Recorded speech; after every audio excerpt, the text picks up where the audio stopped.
નમસ્કાર, અમારી ચેનલ ઉત્તર ગુજરાત ખેડૂત માર્ગદર્શન આજના વિડીયોમાં તમારું સ્વાગત કરે છે। 1. પીએમકેઆઈએસએન યોજના શું છે? પ્રધાનમંત્રી કિસાન સન્માન નિધિ યોજના પીએમકેઆઈએસએન ભારત સરકારની એક મુખ્ય કૃષિ સહાય યોજના છે જે વર્ષે 3 વખત પૈસા સીધા ખેડૂતોના બેંક ખાતામાં જમા કરે છે। યોજના હેઠળ દરેક યોગ્ય ખેડૂત પરિવારે વસૂલ કરી શકે છે 6,000 રૂપિયા પ્રતિ વર્ષ, જેમાં તેણે 3 હપ્તામાં 2,000 રૂપિયા ઋણ 2,000 મળતા હોય છે। આ સહાય ડાયરેક્ટ બેનિફિટ ટ્રાન્સફર ડીબીટી મારફતે સીધા ખાતામાં મળે છે, જે ખેડૂતના પરિવારના ખેતી ખર્ચ, બીજ, ખાતા અને અન્ય જરૂરી ખર્ચ માટે મદદરૂપ થાય છે। 2. 22મી હપ્તા ક્યારે મળશે? આજનો અપડેટ। આગામી 22મી હપ્તા માટે સરકાર દ્વારા હવે કોઈ સત્તાવાર જાહેર તારીખ હજુ જાહેર નથી કરાઈ, પરંતુ વિવિધ મીડિયા રિપોર્ટ્સ આધારે નીચે મુજબની જાણકારી સામે આવી છે। 22મી હપ્તા ફરવરી 2026ના અંત અથવા માર્ચ 2026 સુધીમાં જમા થાય તેવી સૌથી મોટા પ્રમાણમાં અપેક્ષા છે। કેટલીક માહિતી પ્રમાણે હોલી ફેબ્રુઆરી અંતે માર્ચ પ્રારંભમાં પહેલા પણ આવી શકે છે। સરકારે હજી આ અંગે સત્તાવાર જાહેરાત આપેલ નથી, તેથી દરેક ખેડૂતોથી મિનિટ ટુ મિનિટ ચેક કરવાની વિનંતી। આ રકમ તે માટે છે 2,000 રૂપિયા પીએમકેઆઈએસએનનો દરેક હપ્તો 6,000 રૂપિયા વર્ષ કુલ સહાય। 3. 21મી અને અગાઉની હપ્તાની સ્થિતિ। 21મી હપ્તા 19 નવેમ્બર 2025ના રોજ જમા કરવામાં આવી હતી, જેમાં કરોડો ખેડૂતોના બેંક ખાતામાં 2,000 રૂપિયાના હપ્તા જમા થયા હતા।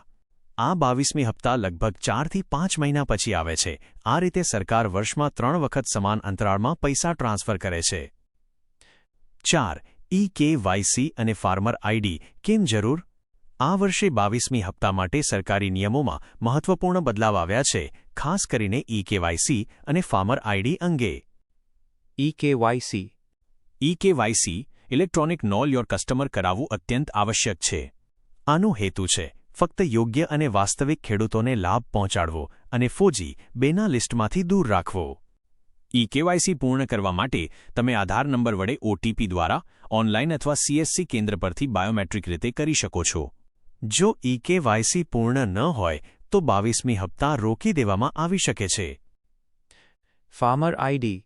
હાલ સરકાર કેટલાક રાજ્યોમાં ફાર્મર આઈડીને ફરજિયાત કરી રહી છે।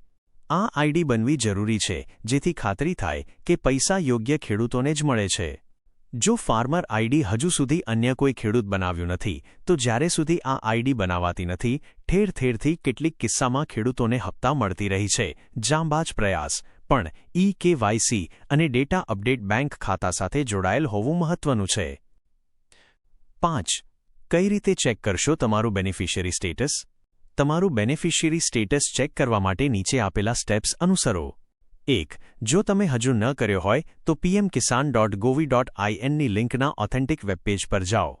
2. તમારા રજિસ્ટર્ડ ફોન નંબર અથવા રજિસ્ટ્રેશન આઈડીથી સાઇન ઇન કરો। 3. બેનિફિશિયરી સ્ટેટસ વિકલ્પમાં જઈને તમારી છેલ્લી હપ્તા માહિતી ચેક કરો। 4. જો વિતરિત રકમ જ્યાં સુધી જમા ન થઈ હોય તો ઈ-કેવાયસી અથવા ડેટા સુધારા માટેની મહત્વપૂર્ણ સૂચનાઓ ત્યાં દેખાશે। જો ઈ-કેવાયસી બાકી હોય તો તરત જ પૂર્ણ કરો, નહીં તો ચૂકવણી અટકી શકે છે। આવક આધારિત અન્ય નિયમો। આ યોજના માટે નીચેના માનદંડ છે: ભારતીય નાગરિક હોવો, ખેતી યોગ્ય જમીન ધરાવવી, નાના અને માજરલ ભૂમિધારી હોવો, આવકવેરો ભરીને નીતરવા ઉપર નહીં હોવું, 10,000 રૂપિયા, મહિનાનો પેન્શન મળી રહ્યો ન હોય। 7. કેમ રકમ જરૂરી છે ખેડૂતો માટે? આ રકમ માત્ર સહાય જ નથી। આ રકમથી ખેડૂતો વીજળી, બિયાણી કે ખાતા ખરીદી શકે છે, ફસલ વાવવાની તૈયારીમાં ખર્ચ કરી શકે છે, પરિવારના ઘર ખર્ચમાં નાણાંનો ઉપયોગ કરી શકે છે। આ નાણાં સીધા બેંક ખાતામાં આવે છે, જેથી લોન ફી મર્ડર ઘટાડે છે। 8. મુખ્ય મુદ્દાઓનું સારાંશ। 22મી હપ્તા કોઈ સત્તાવાર જાહેર તારીખ લાગુ નથી, પરંતુ ફેબ્રુઆરી અંત અથવા માર્ચ 2026 સુધી આવી શકતી છે। 2,000 રૂપિયા દરેક લાભાર્થીને સીધા બેંક ખાતામાં જમા થશે। ઈ-કેવાયસી અને ફાર્મર આઈડી આ વર્ષના હપ્તા માટે મુખ્ય આવશ્યક છે। બેનિફિશિયરી સ્ટેટસ pmkisan.gov.in ની લિંક પર ચેક કરો। અને આવા જ વિડિયો જોવા માટે અમારી ચેનલ ઉત્તર ગુજરાત ખેડૂત માર્ગદર્શનને સબસ્ક્રાઇબ કરો। જય જવાન જય કિસાન, મળીએ આગળના નવા વિડિયોમાં।